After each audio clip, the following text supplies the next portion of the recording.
अरे भाई मेरे एक बात समझ में नहीं आता, ये लोगों का जो रमजान आया वो भी तो इलेक्शन कोड के टाइम पे आया, नहीं आया?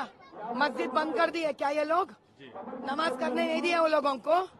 तो फिर अभी राजा सिंह भैया का क्या है, उन्होंने अभी एमपी इलेक्शन में कंटेस्ट तक नहीं कर रहे, उनको इलेक्शन कोड कहाँ से है बताइए? क्यों नहीं करने दे रहे राजा भाई को? कई सालों से करते आ रहे उन्होंने। श्री राम नवमी का जो जुलूस निकालते, जो यात्रा उन्होंने निकालते, इसके वजह से हमारे हिंदुओं को एक प्रकार का यहाँ पे व्यक्तित्व है हमारा, यहाँ हम यहाँ जी पा रहे उसके लिए ही।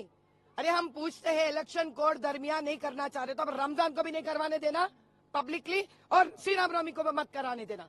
आप रमजान को करने देते, श्री राम नवमी को करने नहीं करने देते। इसी से पता चल रहा है सारे हिंदू, आप ये समझ लीजिए, ये लोग मुस्लिम और हिंदू के बीच में दरार लेके आना चाह रहे हैं। अगर ये रूल फॉलो करते हैं दोनों कौम के लिए एक ही रूल फॉलो करना, लेकिन रमजान में वो अलग रूल फॉलो कर रहे हैं, और जब तक श्री राम नवमी आया अलग रूल फॉलो कर रहे हैं आप। क्या हमारे हिंदुओं का ये हक नहीं बनता?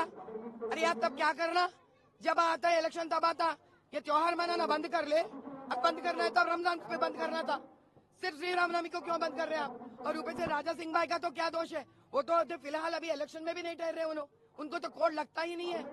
तो क्यों नहीं उन्हें जयत्री यात्रा निकाल सकते? उनका हक है जयत्री यात्रा निकालने के लिए। हम चुप नहीं बैठेंगे इसके ऊपर, हम बिल्कुल चुप नहीं बैठेंगे। ये हमारा हक खींच रहे हैं सरासर ओपन है ये, कि वो हिंदुओं को भड़काना चाह रहे, हिंदुओं को कमजोर बनाना चाह रहे, हिंदुओं को दिल पे ठेस लगाना चाह रहे, वो दर्द देना चाह रहे हम लोगों को। वो भी ऐसा साल में जब हमारा रामचंद्र का प्राण प्रतिष्ठापन हुआ है, ये साल करना चाह रहे हैं ये लोग।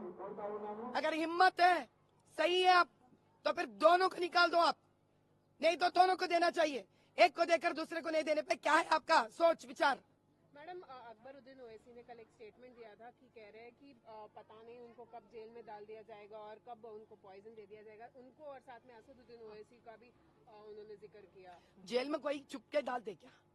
कोई गलत काम करे तो जेल में डालते, क्यों गलत काम क्यों कर रहे हैं ये लोग? पहली बात क्यों कर रहे गलत काम? जेल काली पर जेल का कोई काम दाम नहीं है क्या? जेल वालों को बड़ा पड़ता हुआ जेल, लोग गलत काम करते रहते तो अब इनको लेके आए तो वीआईपी ट्रीटमेंट भी देना पड़ता, सरदर्द है पुलिस वाले को ऊपर से। तो अभी लोग गलत काम क्यों करना, जाके क्यों बैठना?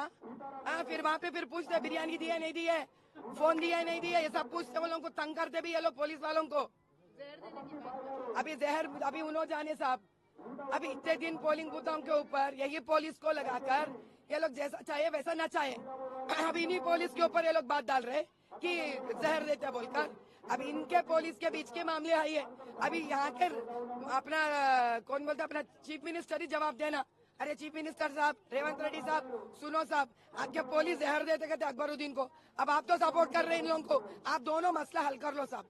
माधवी जी, एक सवाल, राहुल गांधी जी अमेठी लड़ते थे और अभी वायनाड लड़ रहे हैं, तो अभी जब उनको सवाल पूछा गया था तो वो कहे, मतलब आप वायनाड क्यों जा रहे हैं बल्कि सवाल पूछा गया था, तो वो कहे कि हम ये बीजेपी का सवाल है और हम जब पार्टी की डिसीजन लेते हैं तो हम जाके लड़ रहे हैं वायनाड से, बोल के वो कह रहे हैं। इस पर आपका क्या कहना है? नहीं, वायनाड से राहुल जी जो लड़ रहे हैं अमेठी से ना लड़ते हुए, यही ना आपका सवाल? और जब इन्होंने हमारा स्मृति ईरानी दीदी डरा दी, उनको खत्म हो गया, नया जगह ढूंढ ले रहे, नया जगह ढूंढ लेना, अब उसके बाद वहाँ पे भी हार जाते, तीसरी जगह ढूंढ ले।